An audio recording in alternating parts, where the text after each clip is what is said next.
Hello, আসসালামু আলাইকুম। আজকে একটি বড় করে নিয়ে বসলাম। বড় কড়াইতে কি হবে জানেন? বলেন তো কি হতে পারে? তেল ডালতেছি। ও মা, আবার তো মৌরি, কালো জিরা এবং মেথি দিলাম। রসুনের দিলাম বড় বড় কয়েকটা। কি হবে?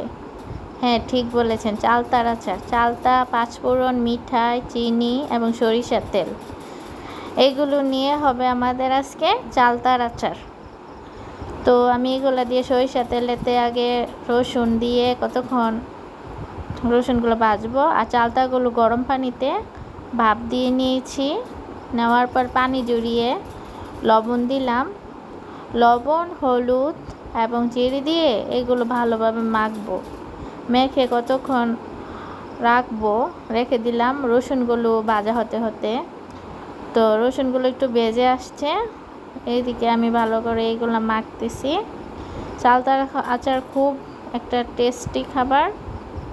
আচারের মধ্যে এই আচারটা আমার খুব ভালো লাগে। চালতাগুলো দিয়ে দিলাম। এখন তেলের মধ্যে ভাজবো। আমি বেশি তেলে ভাজা পছন্দ করি, অনেকে কম তেল দিয়ে ভাজেন, কিন্তু তেলটা পরে ছেঁকে নিলেই হয়। একটু তেলে তেলে ভাজলে এই চালতার আচারটা খুব আরেকটু ভালো হয়। তো এখন আমি ভাজতেছি চালতাগুলো। দেখুন, আগুনের হিটটা প্রায় বেশিও না আবার কমও না, এরকম করে ভাজতে হবে। তা না হলে চালতাগুলো নিচে দিয়ে লেগে কড়াইতে লেগে যায়, ভালো হয় না পরে। দেখুন, সুন্দরভাবে ভাজতেছি। ভাজার পর চিনি এবং মিঠাই আমি দুইটি ইউজ করি, তো দুইটি দিয়ে দিলাম। দেওয়ার পর দেখুন ফাইনাল লুক চালতার আচারের।